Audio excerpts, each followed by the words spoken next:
अस्सलाम वालेकुम वरहमतुल्लाहि वबरकातुहू। This is sir Naseem Zulfiqar और आज के इस वीडियो में मैं फर्स्ट ईयर केमिस्ट्री का जो आयशा भवानी गवर्नमेंट कॉलेज कराची इसका फाइनल पेपर है उसके एमसीक्यूज़ के जो है वो करेक्ट आंसर्स आपको बताऊंगा तो ताकि आपकी बोर्ड एग्ज़ाम्स की प्रिपरेशन हो सके। जैसे कि आप जानते हैं कि डिफरेंट कॉलेजेस और के पेपर्स जो हैं वो मैं अपलोड कर रहा हूँ अपने चैनल पर, तो ये आपके लिए at the time of exam को बहुत ज़्यादा फ़ायदेमंद होती है एमसीक्यूज़ ख़ास तौर पे उसके स्किल्स को जनरेट करने के लिए। तो 17 एमसीक्यूज़ हैं, फर्स्ट 18 एमसीक्यूज़ हैं। तो फर्स्ट एमसीक्यूज़ है compound composed of C and H in ratio 1:1 with molecular mass 78 AMU, it's molecular formula is dash. एक कंपाउंड है जिसमें कार्बन हाइड्रोजन 1:1 के रेशियो से वो मौजूद हैं और उसका मॉलिक्यूलर मास 78 है, तो उसका मॉलिक्यूलर फार्मूला क्या होगा। देखो बी और सी तो हो ही नहीं सकता क्योंकि उसके इसका रेशियो ही 1:1 नहीं है। ए हो सकता है और डी हो सकता है, लेकिन जो 78 मॉलिक्यूलर मास आ रहा है वो किसका आ रहा है, डी का आ रहा है, दैट इज बेंजीन। तो जो बेंजीन है, बेंजीन के बारे में आप जानते हैं कि इसका मॉलिक्यूलर मास हमारे पास 12 × 6 + 6, तो ये हमारा निकलेगा दिस विल बी 78। ठीक है, so this is the first question. Second one is a drop of ink spreads on blotting paper is due to the property of liquid। एक कतरा इंक का क्यों फैल जाता है ब्लॉटिंग पेपर पे, इस प्रॉपर्टी की वजह से, तो ये होता है due to capillary action, B option. Third है the pH of this molar NaOH solution is dash. अब देखो ये इसका जो पीओएच निकल कर आएगा हमारे पास, चूंकि बेस है ना, तो पीओएच 3 निकल कर आ जाएगा और पीएच निकल आ जाएगा 14 - 3, दैट्स 11। तो 11 इसका करेक्ट ऑप्शन होगा। फोर्थ है cathode rays consist of dash. Cathode rays किस पर मुश्तमिल होते हैं, तो इलेक्ट्रॉन्स पर मुश्तमिल होते हैं, ए ऑप्शन। फिफ्थ है catalyst is a substance which increases the rate of chemical reaction because. Catalyst या पॉजिटिव कैटलिस्ट की बात कर रहे हैं जो रिएक्शन की स्पीड को बढ़ाता है एक्टिवेशन एनर्जी को डिक्रीज करके, लो करके, तो डी ऑप्शन करेक्ट हो, by it lowers the activation energy. Six है the oxidation number of Cr in Cr2 7 + 2 is dash. तो क्या निकल जाएगा यहाँ पर देख लेते हैं। This is Cr × 2 + O × 7 is equal to plus का 2, तो ये हो जाएगा Cr × 2 माइनस का 14 equal to 2, Cr × 2 equal to 12 हो गया ये, तो Cr बराबर हो गया 12 अपॉन जो है वो 2, तो ये 6 आ जाएगा हमारे पास, प्लस का 6। ठीक है, सेवंथ है if the rate of reaction is independent of concentration of the reactant the reaction is of dash. तो ऐसा रिएक्शन जीरो ऑर्डर रिएक्शन कहलाता है जिसमें concentration of reactant rate of reaction को अफेक्ट नहीं कर रही होती है। Eighth the bond form between H2O and H+ is called. तो H2O और H+ के बीच का जो बॉन्ड होता है आप जानते हैं कि उसमें हमारे पास ऑक्सीजन अपने एक लोन पेयर क्या करता है, H+ को दे देता है, तो ये हमारे पास जो है वो बॉन्ड जो बनता है this will be coordinate covalent bond और रेटिव बॉन्ड, तो सी ऑप्शन करेक्ट होगा।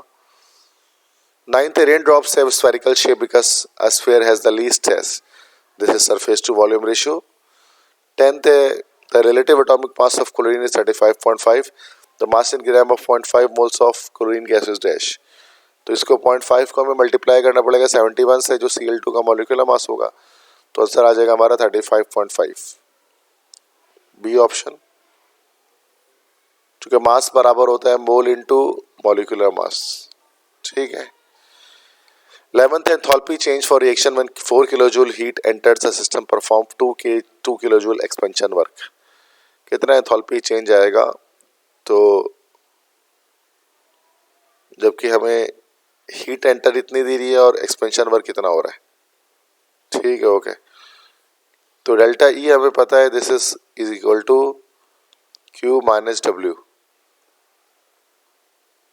तो Q हमारे पास है दिस इज 4 माइनस का फिर W2 हो गया ये हमारे पास, तो ये हमारे पास जो एंथैल्पी चेंज आ गया इसका हमारे पास आ गया 2 किलोजूल, सी ऑप्शन। 12th है no two electrons in an atom can have a same set of 4 quantum numbers is called.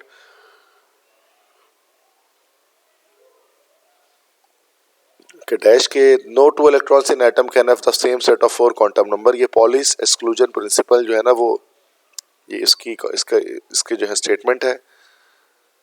13th है E plus P V squared, इसको हम एंथैल्पी कहते हैं, जिसको हम कैपिटल H से भी शो करते हैं। 14th है which one of the following solution is basic, इनमें से बेसिक सॉल्यूशन किसका होगा? सोडियम कार्बोनेट का बेसिक होगा। What's the reason? चूंकि जब आप सोडियम कार्बोनेट को वाटर में डालोगे, ये आपने सोडियम कार्बोनेट लिया, जब इसको वाटर में डालोगे तो यहाँ पर हमें जो एसिड मिलेगा वो एक वीक एसिड मिलेगा, और जो बेस मिलेगा वो हमें स्ट्रॉन्ग बेस मिलेगा। दैट्स वाई ये बेसिक सॉल्ट है। 15th dash molecule contains maximum number of molecules at STP, तो जिसके नंबर ऑफ मोल ज्यादा होंगे उसके नंबर ऑफ मॉलिक्यूल ज्यादा होंगे। अब इनमें सबसे ज्यादा नंबर ऑफ मोल आपके पास 2 ग्राम ऑफ H2 के आएंगे ना, तो 2/2 दैट्स 1, बाकी सबके बिलो 1 ही आ रहे होंगे, ठीक है। तो 2 ग्राम हाइड्रोजन के नंबर ऑफ मॉलिक्यूल ज्यादा होंगे चूंकि इसके मोल ज्यादा है। 16th है the unit of KSP for MgOH2 will be dash, तो KSP की यूनिट कितनी होगी उसके लिए? जो देखो, एक तो हमारे पास Mg आ गया और एक आ गया OH माइनस का स्क्वायर, तो ये मोलैरिटी का क्यूब हो गया, ये फिर मोल क्यूब पर डीएम की पावर 9 ये हमारे पास हो गई,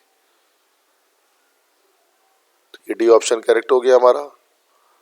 17th है qualitative properties of the solution depends upon the number of particles of solute, तो ये जिस हमने पढ़ा था इसको चैप्टर नंबर 10 में, जैसे कि लोअरिंग द वेपर प्रेशर, इसी तरह से और भी।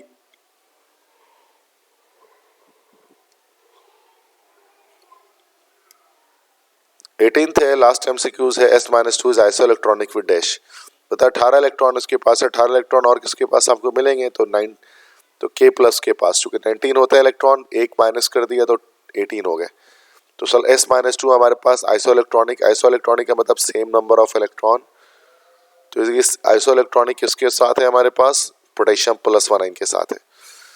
बाकी ये सेक्शन भी आप देख सकते हैं, फिर ये सेक्शन सी है, तो ये आप खुद सॉल्व कर सकते हैं इजिली, तो मेरा काम एमसीक्यू सॉल्व कराना था जो मैंने करा दिया।